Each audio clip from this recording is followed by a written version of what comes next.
वैसे भी आगे जाके अगर इसने हमारी नज़रें समाज में नीचे झुका दी तो मैं तो कहती हूँ इसकी शादी करा देनी चाहिए। जहाँ एक तरफ पति बेटी के तीसरे स्थान प्राप्त करने पर उसे आगे पढ़ाने की सोचता है और उसकी पत्नी उसे माही की शादी कराने के लिए कहती है, तो वही दूसरी तरफ माही अपनी बुआ के साथ आगे की पढ़ाई की बात करती है। बुआ, मैंने 10वीं तो पास कर लिया है, पर मैं आगे भी पढ़ना चाहती हूँ। मुझे अपने सपनों को उड़ान लेनी है और बाहर जाके पढ़ना है। तो फिर तुम ऐसा मुझसे क्यों कह रही हो? तुम अपने पापा से कहो। मैं जानती हूँ तुम्हारे पापा तुम्हारी बात सुनेंगे भी और तुम्हारी बात भी मानेंगे। पापा तो मान जाएंगे बुआ, पर आप जानती हैं ना, माँ नहीं मानेंगी। चिंता मत करो, तुम्हारे पापा मान जाएंगे तो तुम्हारी मम्मी भी मान जाएंगी। आप कहती हैं तो ठीक है, लेकिन आपको भी मेरे साथ चलना पड़ेगा। ठीक है, चलो। पापा, मेरी उम्र की लड़कियां शादी और पति के सपने देखती है, पर मैं आगे पढ़ना चाहती हूँ और आपका नाम रोशन करना चाहती हूँ। कोई ज़रूरत नहीं है इसे आगे पढ़ाने की, और शादी के बाद तुम्हारी सास ये नहीं देखेगी कि तुम कितनी पढ़ी लिखी हो, ये देखेगी कि तुम्हें कितना काम आता है। और अगर आगे जाके तुमने हमारी नाम कटा दी तो तुम्हारे ससुराल में हमारा क्या नाम रहेगा? अगर इसे आपको सर शर्म से झुकवाना होता तो कब का झुकवा चुकी होती। भैया, आप हिमानी को एक मौका तो दो। ठीक है बेटा, मैं तुम्हें आगे पढ़ाता हूँ, पर तुम मुझसे वादा करो कि तुम मेरा विश्वास नहीं तोड़ोगे। जी पापा, मैं आपका विश्वास नहीं करूँगी और मैं वादा करती हूँ कि आपका नाम रोशन करूँगी। अब माही 11वीं और 12वीं में अच्छे अंक प्राप्त कर लेती है और डिग्री भी हासिल कर लेती है, और वह पढ़ने के लिए बाहर जाना चाहती है, जिसके लिए वह अपनी बुआ से बात करती है और उसकी बुआ उसके पापा से। आगे पढ़ाने तक तो ठीक था, लेकिन मुझे बाहर भेजना सही नहीं लग रहा है। आपको सही नहीं लग रहा है? मुझे तो पूरा ही गलत लग रहा है। एक जवान बेटी को अकेले एक दूसरे शहर में भेजना और कहीं वहाँ पे उसके साथ कुछ गलत हो गया तो? भाभी प्लीज, आप ये मत सोचिए कि समाज क्या कहेगा। समाज का तो काम है कहना, लेकिन ये हमारे ऊपर निर्भर करता है कि हमें उन्हें सुनना है कि नहीं। और कौन कह रहा है कि माही अकेले जाएगी? मैं जाऊंगी उसके साथ। अब माही और उसकी बुआ शिल्पी दोनों दिल्ली चले जाते हैं और माही अपने कॉलेज से आ रही होती है, तभी कुछ लड़के उसे छेड़ने लगते हैं।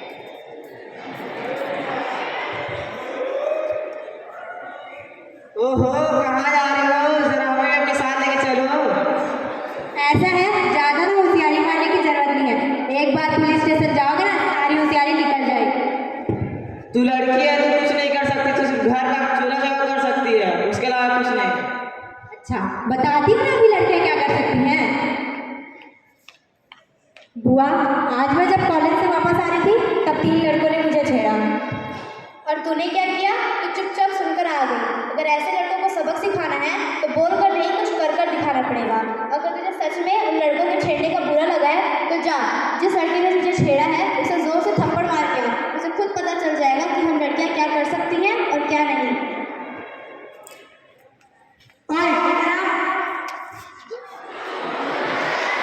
तेरी इतनी हिम्मत, तूने मुझे थप्पड़ मारा? अपना गुस्सा ना संभाल कर रखो, क्योंकि अभी तुम्हें जेल भी जाना है। जेल? किस जुर्म में? किस जुर्म में? लड़की छेड़ने के जुर्म में। अच्छा, अगर ऐसी बात है तो इसने मेरे ऊपर हाथ उठाया है, मैं भी इस पर केस कर सकता हूँ। तुम्हारी जानकारी के लिए बता दूं कि सरकार ने लड़कियों के लिए कानून बनाया है कि यदि कोई लड़की अपनी सुरक्षा के लिए किसी लड़के के ऊपर हाथ उठाती है तो वो कानून की नज़र में गलत नहीं है, क्योंकि ये सब एक लड़की अपनी सुरक्षा के लिए करती है। तो अब तुम्हारे पास सिर्फ 2 रास्ते हैं। पहला, या तो तुम जेल जाओ, दूसरा या तो हिमानी से हाथ जोड़कर माफ़ी मांगो। सॉरी। अरे, पीछे खड़े होकर क्यों माफ़ी मांग रहे हो? जब छेड़ने के मामले में आगे रहते हो तो माफ़ी मांगने के मामले में आगे रहो। सॉरी। एक दिन माही रात के 9 बजे कॉलेज से आ रही थी, तभी वो लड़के उसे फिर से छेड़ने लग जाते हैं।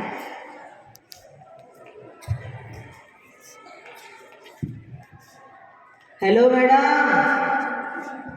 तुम्हें एक बार में समझ में नहीं आता, फिर आ गए। चुपचाप यहाँ से चले जाओ वरना मैं पुलिस में फोन कर दूंगी।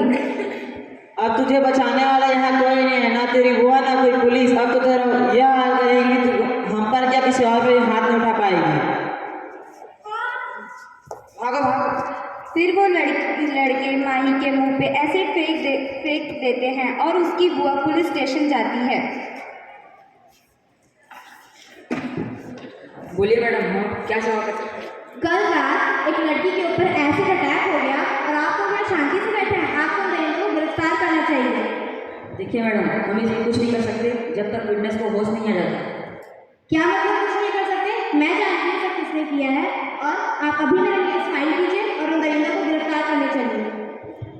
हम अपनी तरफ से पूरी कोशिश करेंगे। चलिए हेड कांस्टेबल।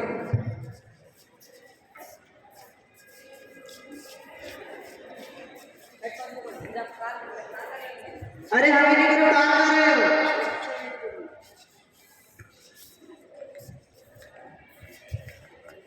और अगले दिन उन सब की अदालत में पेशी होती है।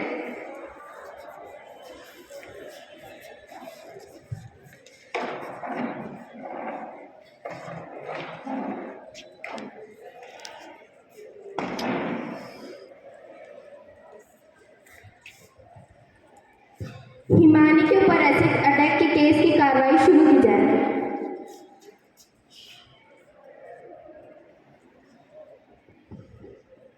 जज साहिबा, ये तीनों लड़के हिमानी को 3 दिन पहले छेड़ रहे थे और हिमानी ने इस लड़के को थप्पड़ भी मारा था, जिसकी वजह से इस लड़के ने कल रात हिमानी के ऊपर एसिड अटैक कर दिया। मिस शिल्पी, कोर्ट बातों पर नहीं सबूतों पर विश्वास करता है। मैं सबूत दूंगी। माय लॉर्ड, मैं मिस हिमानी तिवारी को विटनेस बॉक्स से बुलाने की इजाज़त चाहूँगी। इजाज़त है।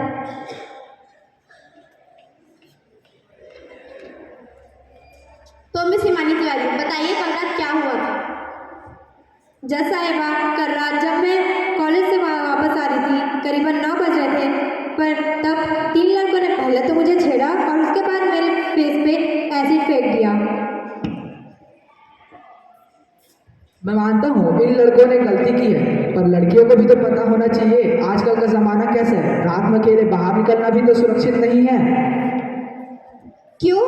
लड़के तो घर से रात को मस्ती करने के लिए घर से बाहर निकल जाते हैं, तो वो ये नहीं सोचते कि वो बाहर सुरक्षित है कि नहीं। अगर हम लड़कियां किसी काम के लिए घर से बाहर भी निकलना चाहे तो ये नहीं सोच के निकल पाती कि कहीं इन जैसे दरिंदे बाहर तो नहीं घूम रहे।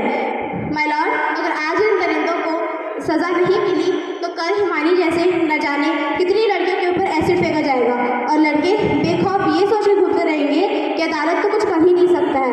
इसलिए मैं कोर्ट से दरख्वास्त करती हूँ कि दरिंदों को कड़ी से कड़ी सज़ा सुनाई जाए। तमाम सबूतों को मद्देनजर रखते हुए यह साबित हो चुका है कि इन तीनों ने हिमानी को पहले छेड़ा और फिर उस पर एसिड फेंका। इसीलिए कोर्ट इन तीनों को उम्र कैद की सज़ा सुनाता है। Now the court is adjourned.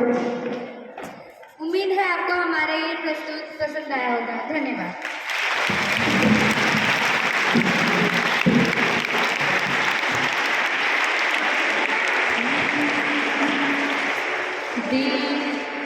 दीवारें ऊंची है, गलियां हैं लंबी डगर है पर हिम्मत है संग। पाँव पे छाले हैं, सांसें बुलंद, लड़ने चली हूँ आज़ादी की जंग। बेखौफ आज़ाद जीना मुझे, बेखौफ आज़ाद रहना मुझे, बेखौफ